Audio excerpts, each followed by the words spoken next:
When the first humans looked at the nightly sky and saw the black and white of the cosmos, the stars in the universe, they created ideals and projected parts of themselves into it.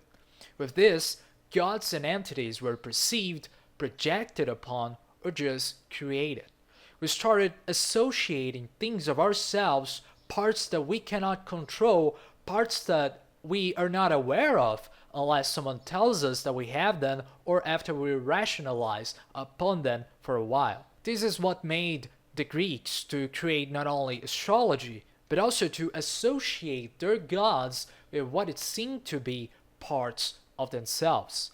For example, when a person was just too angry, enraged, or looking for competition, it was clear that this unconscious state of mind could probably be due to Ares, the god of war, who not only had influences upon natural and social occasions, but for some times also to the personal lives of those who believed or not in him.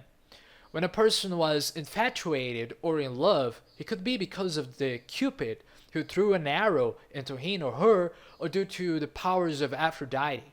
The same goes for the other gods and goddesses. And while the Egyptians didn't seem to have this cosmological view, at least not as much as the Greeks, they still seek to do something similar, but with animals. They associated, for example, the animal of the ibis, a bird, with the god Thought, who is the god of knowledge, writing, and intelligence. This is because the ibis, which has a very long beak, is able to choose and specifically grab those insects which it wants from within many others. The word intelligence comes from intelligere, which actually means to choose from any options or to choose from. So the intelligent person would be these who, from an ocean of things, is able to select that specific thing you wanted, to make a good decision, to be more assertive, and much more. And therefore, it's not a coincidence that the word inspiration or to inspire comes from the Latin and it means to have a spirit within, or sometimes even the spirit of God within, which in means inside, and spiration could come from spirit, or this different kind of motivation, of courage, and disposition or vigor. In the sense, the spirit is very related to something that transcends not only the individual and the objects, but maybe life itself. The spirit is sometimes related with the essence of a person. The essence is that which was, that which is, and that which will still be even after time passes. It is immortal.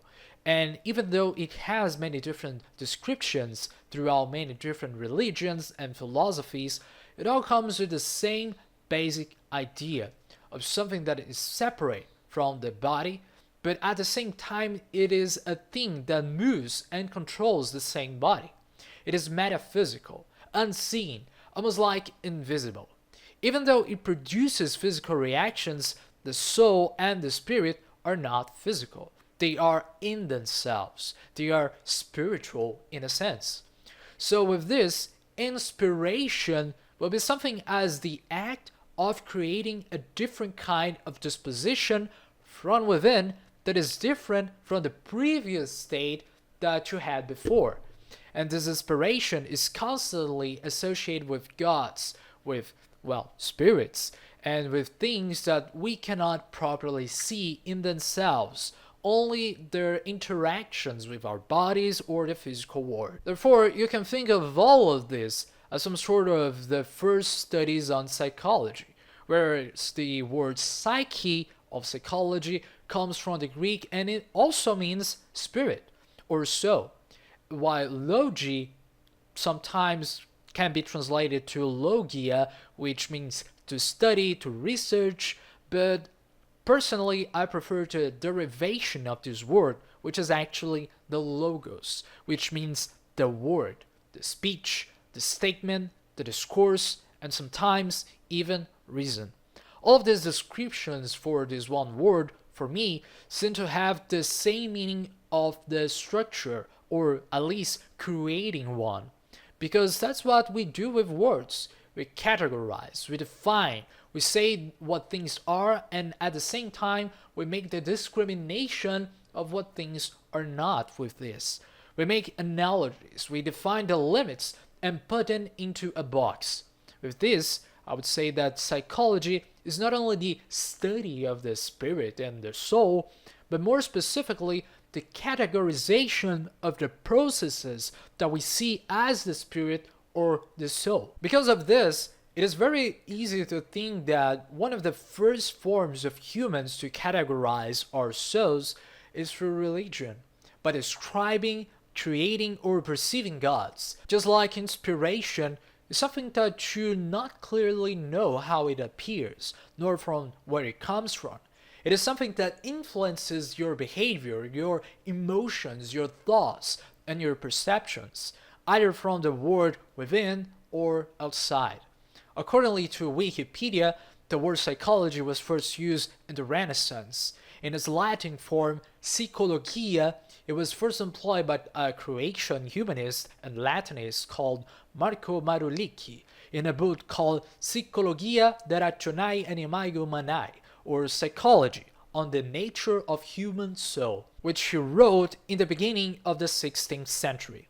So this word psychology seemed to be more on the popular knowledge and didn't have the same impact it has today, or just like some other areas of that time like medicine, philosophy, theology, and so on.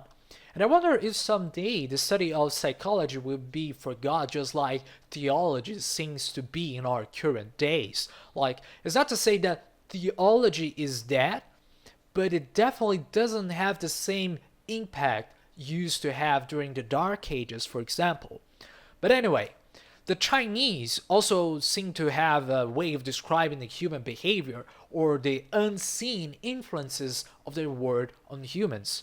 For example, through the symbol of the yin and yang, which is not the same as Taoism.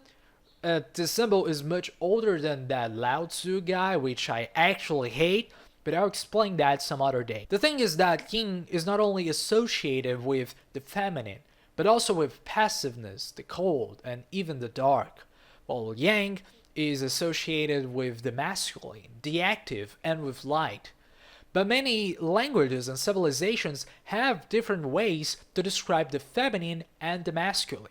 For example, in the Romantic language like French, Spanish, Italian, and Portuguese, the moon is feminine, being la lune or a lua, while in German, the moon is actually masculine and is called der Mond, der, D-E-R, being pronounced to the masculine, and the sun being called die Sonne, while in German, the sun being called die Sonne with D, D-I-E being the pronoun to the feminine, while in the Romantic languages being masculine like o sol. Now, all of this could be a way to describe the differences between men and women in these countries, but this is not relevant for the time. The point here is this.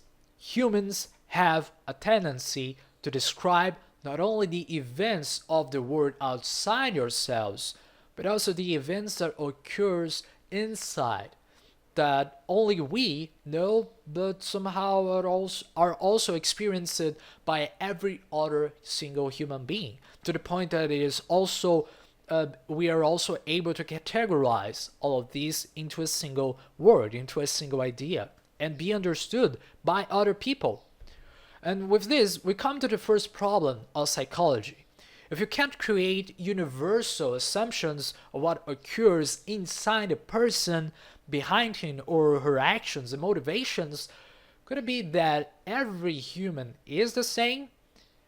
And if not, how are we able to make these categorizations as something that should be subjective? And with other words, what is objectivity and subjectivity in psychology? And for this, we'll probably need another video to look for the foundation of psychology as a field of study on itself.